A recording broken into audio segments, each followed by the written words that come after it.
How the heck are you, sir? You doing all right? Hey, Good to Governor. see you. Richard Jankowski, President, GPS. Good to see you, Richard. Thank you, sir. All right, you ready to get started? Everybody good? Okay. My name is Doug Griffith, and I'm the president of the Houston Police Officers Union. And I want to thank everyone for coming today on behalf of the 5,100 members of the Houston Police Officers Union. It is a great honor to host this group of men and women here with an important announcement for Governor Abbott. As most of y'all know, Governor Abbott's been a lifelong public servant, serving at the Texas Supreme Court as a justice. He's been the Texas Attorney General, and he is now the 48th elected governor of the great state of Texas. So we want to thank you for coming, and know our home is always welcoming you. You've been here several times, and we greatly appreciate that. Thank you. From day one, Governor Abbott has supported law enforcement. In 2016, he announced a plan to lobby for the Police Protection Act here in the state of Texas. He also extended hate crimes protections for law enforcement officers who are victims of crime for just doing their job as a police officer. In 2018, Governor Abbott provided $23 million in rifle-resistant vests for law enforcement officers across the state. A lot of the folks here today were here when you had that announcement, and it's been a great project, and I know it's protected several of our officers out there. In 2020, Governor Abbott announced the 2021 legislative session that there would be a priority on police funding. We know how that happened in Austin. It did not go well. During the session, he was all in with law enforcement and called to and supported legislation that would punish cities that defunded their law enforcement agencies. Again, Austin has went downhill quick after they defunded, and it's really sad to see what that has turned into. Hopefully they'll be able to come back from that at some point. We'll see how it goes. But we know that the Capitol is well protected. He's done a great job with the DPS. In fact, gave him a raise. And you notice there's no issues at the Capitol. You've taken care of that. A huge legislative victory happened with Senate Bill 22, in which the governor fully supported that bill. That bill made it presumptive for law enforcement officers who contracted COVID that it was done on the job. This is a big relief for our officers. And across the state, I think we've seen that. We've lost a lot of officers to COVID, and it's helped us, when I leave my home at night, knowing that my family's going to be protected should I contract this virus. So it has been a big win for us, a big win for the government, for the governor, as well as law enforcement across the state to see our brothers and sisters fallen victim to this disease or this virus. In October of 2021, Governor Abbott announced his public safety office would administer $305 million in grants for public safety. That's big. That gets us boots on the ground out there to help protect our communities. It's very important. As every officer here today knows, it's a trying time to be a police officer, trying time to be in law enforcement. But it's comforting to know that Governor Abbott, the Lieutenant Governor, and most of our legislators are on our side, and they do what they need to do to help us to keep the citizens of Houston and Harris County and the state of Texas safe, and we greatly appreciate that. Governor Abbott doesn't just make promises during his campaign speeches. He follows through with them. He has always supported law enforcement, and for that reason, the Houston Police Officers Union is proud to support Governor Greg Abbott for his reelection this year as governor. Thank you, sir. Thank you very much. Appreciate it. And we're going to go ahead and turn it over to Mitch Landry now. Mitch Landry, Deputy Executive Director with Texas Municipal Police Association. This is actually probably one of the easiest endorsements that we can make every year. Governor, going back 21 years ago, 2001, we first met with you when he was running for Attorney General. He made the commitment then that he would support law enforcement. We were the first association to endorse you during that campaign. And since then, while he was an AG, while he's been governor, he has been a man of his word. He has stood behind us, been on the front lines with us, and we really appreciate that. Back during the defund the police, the governor was the first one to reach out to law enforcement and have a meeting and say, how can we fight this? This is wrong. And so he's the first one to the table. And as Doug said, he talks the talk and he walks the walk. And Governor, we are proud to endorse you. Thank you. Thank you. Appreciate you. My name is Lieutenant Richard Jankowski. I'm a state trooper, and I am president of the Texas Department of Public Safety Officers Association. Since 1974, DPSOA has been working to advocate on behalf of troopers, special agents, Texas Rangers, DPS communications operators, and forensic scientists of the Texas DPS. DPSOA is one of the largest organizations representing commissioned law enforcement officers in Texas and includes approximately 4,700 men and women who daily pledge their lives to protect Texans across the state. DPSOA is proud to endorse Governor Abbott for re-election. Governor Abbott has given us his unwavering support and understands the importance of the work we do to protect Texans each and every day, whether it's along our southern border or in our local communities. In an era where some cities are trying to defund law enforcement, he backed the blue by signing laws that punish communities that make these reckless decisions. Governor Abbott has taken direct action along our southern border, curtailing human trafficking, combating the smuggling of deadly illegal drugs like fentanyl, and building a wall, doing the jobs that Washington, D.C. won't. Texas is a law and order state, and with Governor Abbott's continued leadership and proven results, we can ensure a safer future for all Texans. I hope all voters will join us in supporting Greg Abbott for 4 more years as our governor. Thank you. Thank you very much. My name is Domingo Garcia. I'm the president of the Organization of Spanish-Speaking Officers. We are the largest independent Spanish-speaking organization in the state of Texas. Governor Abbott has been a tireless advocate for the law enforcement community. We are proud of the work he has done to help us curtail crime on the streets of Houston. Fighting to seize drugs at the borders lessens the amount that reach the neighborhoods we patrol each and every day. The Houston Police Organization of Spanish-Speaking Officers is proud to support Governor Abbott for governor, and we always will, and we'll bring other organizations to you. And now it's your turn. Thank you very much. Well, Domingo, thank you. Doug, I want to thank you and HPOU as usual, and Mitch, thank you for your support. Richard, thank you, and DPSOA for the support of your great organization. Now, listen, the people I'm side by side with here today are some of the premier law enforcement officials and leaders in the United States of America. Standing behind them and the members of their organizations are some of the elite law enforcement and the best Texas has to offer. And they go to work every single day, putting their lives on the line to keep our community safer. I want to thank all law enforcement across the entire state of Texas for what they do to serve and to protect our communities. But I'll be candid with you. Even though a few days ago on Sunday we celebrated Law Enforcement Appreciation Day, we need to understand that showing our gratitude for law enforcement officers for one single day is good, but not enough. Because they put their lives on the line, because when they leave the office and go answer a call, they don't know, and their family does not know if they will ever return. We need to do more than just express our gratitude for our law enforcement officers. It is essential that we as a state, that local communities, that we as a people of this state do more to actually support our law enforcement officers. And as you heard up here, that's exactly what we've done through legislative session after legislative session, because we in the Capitol, we know the vital role that these law enforcement officers play. One thing that was talked about that I have to emphasize, and that is we have seen chaos across the United States in city after city after city that has used this defund the police approach, and it has led to higher crime, more dangerous cities, and a diminishment of the role that law enforcement plays.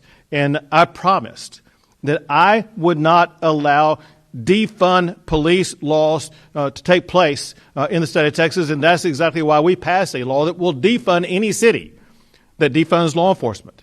As Doug was mentioning, we did see a city in Texas defund their police, and it was the city of Austin. And so what do you think happened after that? What happened after that this past year? Austin set an all-time record for the number of murders. So many people lost their lives because of the catastrophic way in which the city of Austin went about policing.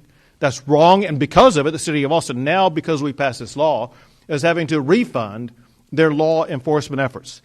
I am running for re-election to ensure that no leftist radical liberal will take over the office of governor like Beto O'Rourke and be dangerous and defund our police. Let me be clear about the position that Beto O'Rourke has taken. Not only has he been supportive of the defund police movement, it's far worse than that. He talked about actually dismantling some police departments, and even worse, he said that law enforcement is now the new Jim Crow. Beto O'Rourke is dangerous to the communities and to the safety of the public and the people in this state, and he is not fitting to serve as governor because of his antagonism to the men and women who wear the uniform, who keep our community safe. The same applies with regard to another law that we have passed this past session to make Texas a safer place that actually had the city of Houston at the center of it, and that is bail reform.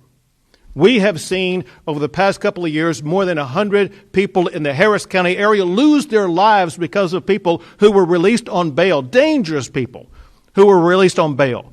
That is inexcusable. It had to stop, and that is why we passed bail reform to try to stem or stop the effort of releasing dangerous criminals back out on the street, causing people to lose their lives. But Beto was sympathetic with the type of approach that Harris County was using. Beto, once again, would be extraordinarily dangerous to the men and women in this community, as well as across the state of Texas, if he were elected and allowed the type of reckless bail reform policies that Harris County was implementing to go back into place. I also signed laws to protect our law enforcement from dangerous rioters. We saw those riots taking place a year and a half ago, and we saw law enforcement threatened and harmed, and we have to have the back of our law enforcement officers, not allow them to be attacked. Also, as Doug mentioned, because law enforcement was coming under attack, literally being shot at, we passed several laws to make our law enforcement officers safer, including passing a law making it a hate crime to attack a law enforcement officer simply because of the uniform they wear. And also, as has been made clear, we have been working collaboratively with law enforcement officers to secure the border, a border that's caused a challenge because of the Biden administration's open border policies. Because of these open border policies and the drug smugglers coming in, the human traffickers coming in, the fentanyl coming in, that has placed an increased duty and task on the front line of people like the Houston Police Department. All these police officers, all law enforcement, are having to respond and add more personnel just to deal with the crisis caused by open borders. Once again, Beto O'Rourke was to the left of Joe Biden as it concerned open borders. He would help Biden ensure that open borders existed in Texas and completely overwhelm the ability of law enforcement to be able to respond. That cannot happen. So that we would prevent it, I, as governor, made sure that Texas would step up and do more than any state has ever done to secure a border, including the deployment of thousands of National Guard as well as Department of Public Safety officers to assist the role that local law enforcement plays. Also, we're working to crack down on fentanyl. Actually, we passed a new law that is signed into law that created a new crime for the manufacture or distribution of fentanyl in the state of Texas. We made it easier for prosecuting attorneys to prosecute human smuggling, so that will also be a felony that will allow us to arrest more smugglers and get them off of our streets. I am running for re-election to ensure that no radical will take over the office of the governor and lead to Texas being more dangerous. To the contrary, I'm running for re-election to go to work every single day to collaborate with law enforcement officers from every region of the state of Texas to make sure that we work together to keep your communities safe. Thank you once again for the endorsements, and thank you for what you do every single day to keep Texas safe. We'll take a few questions. Governor, you mentioned better things several times in your remarks just now. Obviously, you have a primary still to get through. Should we take that as an indication you're not too concerned about getting through that primary, and you believe you'll get over that 50% threshold? Listen, I take every election serious, and I'll be campaigning vigorously through the primary day and vigorously after the primary day. But the most important thing that I will be doing, I will be explaining to Texans exactly what was said here. I have made promises, and importantly, I lived up and fulfilled those promises, whether it be to law enforcement or in other ways. I am a person who has delivered for the people of this state, and my goal over the coming weeks and months is to make clear to the people of Texas that I have delivered. The point today is that as it concerns law enforcement and keeping communities safe, I have delivered for law enforcement and for the people of Texas. Two more questions. Governor, you talked yesterday about the suicides among the National Guard troops that are down on the border. What would you say to the families of those soldiers, and what could you tell the troops that are still there about when they can anticipate going back to their regular lives in civilian life? So listen, to the family of anybody who loses a loved one is one of the most challenging things that family can go through. And I would say to them the most important thing that a commander-in-chief could say, and that is they served both their state and their country with valor, with dignity, and we thank them for putting their lives on the line to serve our state and to serve our country. Few people actually have what it takes to be able to stand up and do that for our state and country. All of these people did, and we are extraordinarily grateful for their service. As it concerns going forward, listen, part of what is going to happen going forward depends upon what the Biden administration does. And the Biden administration has this open border policy where we had almost, 2 million people cross the border, the entire southern border, this past year. And there's no seeming effort by the Biden administration to change that now. We did get a court order requiring the Biden administration to reinstate the Remain in Mexico policy. We are in the early stages of that. We need to see how that's going to work out. And we also need to see what's going to happen with any potential caravans moving toward Texas through the country of Mexico. And as we learn more information about both of those two items, as well as some other pieces of information, we'll provide greater guidance.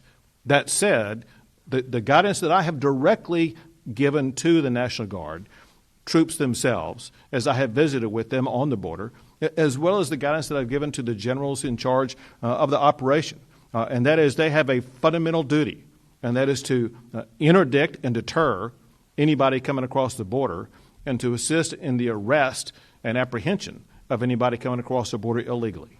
Last question. Let me give somebody else. Sorry, it sounds indefinite what you're describing. Are you seeing it indefinite? I'm saying that we want them to return as soon as possible, but we are having to respond to the facts on the ground as they exist right now. Right, last question. Governor Abbott, you mentioned bond reform. What do you think should be done differently here in Harris County as far as that goes? Well, what Harris County needs to do first is to implement the bail reform that we passed over this past session to make sure that they are not releasing dangerous criminals back out on the street. I will tell you something else that we want to make sure that we achieve in the Capitol, and that is to make this even stronger. We want to, in this next session, pass a constitutional amendment that will also change what the law is in the state of Texas about who is and who is not eligible for bail. Bottom line is this. We need to stop releasing dangerous criminals back out on the streets only to go out and kill others. Great. Thank you, guys. Thank you all.